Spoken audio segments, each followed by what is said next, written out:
our country. OK, thank you.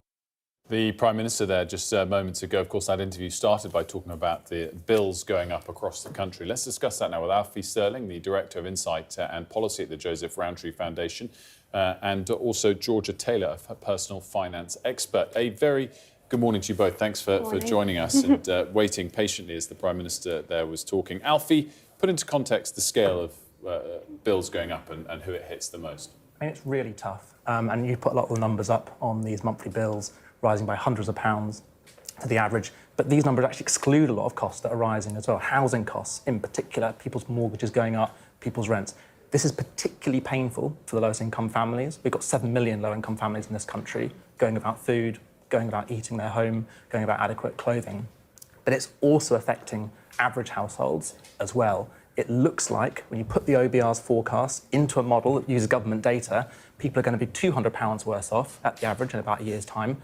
And contrary to the government's claim of a £500 increase, once you take into account housing costs, people will be about £750 worse off by the end of the Parliament. Gosh, Georgia, I mean, that's staggering, isn't it? Yeah. You talk to people online all the time about how best to cope with budgets like this. Yeah. What are you telling people that they can do? So, I mean, at the moment, people are really going to have to get to know their finances. They're going to have to sit down, look at, OK, well, what can we do to best prepare ourselves? Because, yes, bills are going up, but people are going to feel it the most over winter when they've got their heating back on. So you need to sit down and think, OK, what budgeting techniques can I use? One of the best ones is the 50-30-40 method. 50-30-20 method. So 50% on needs, 30% on wants, 20% on savings. Have a look. Are you in line with that? If you're not, then maybe you need to sit down and kind of have a bit of a re-look, recalibrate.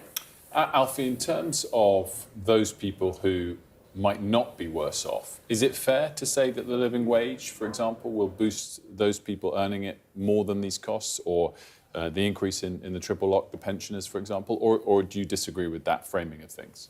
So there are a number of factors at play here. People's incomes are rising. You've got pension, you've got earnings, both the minimum wage, but also private sector earnings above that. The problem is that they are not forecast to rise faster than rising costs over this Parliament. So when you take all these things into account, and we run a model that takes into account earnings, benefits, rising prices based on government data, people at the moment are getting poorer. It's the start of a second squeeze in living standards after a bit of a respite over the last year and a half. And the big danger here is that government is asking people to accept the risk that when they think about their personal circumstances, the last 12 months may have been the best of the Parliament.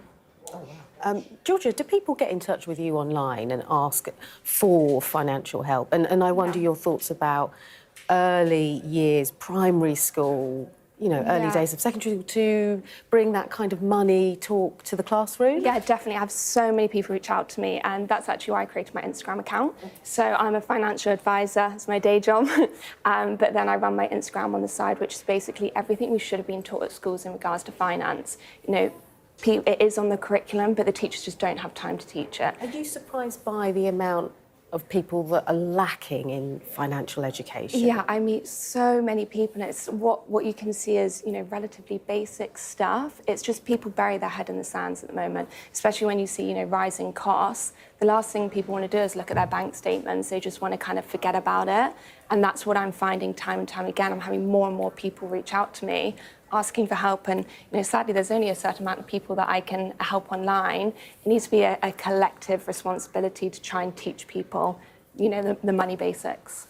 Alfie, just to wrap things up in terms of where we head from here, clearly the finances are tight. It's not like there's many levers to pull. Are there obvious things that you think at the Joseph Rowntree Foundation the government could be doing that are sort of costless, or is it anything is going to come at the expense of something else? So I think government has to act, both because in the end people's living standards will drive their voting behaviour, but also 4 months ago the Prime Minister sat up and said he wants to target rising living standards. So government does have to act. I think there are two buckets. One is thinking about how do you put more pounds in people's pockets. That's social security reform, reversing some of the cuts we're seeing in disability benefits, and looking at where you can raise that revenue, particularly from capital gains tax and dividends. But there are also costless, if you like, measures as well in terms of regulated pricing. Can you redistribute the price of energy between high income and low income? Can you look at housing and regulation in the private rented sector? Alfie and Georgia, thanks so much for joining us. Sorry we got a little bit squeezed there. We can blame the PM for that. Let's have a look at the weather.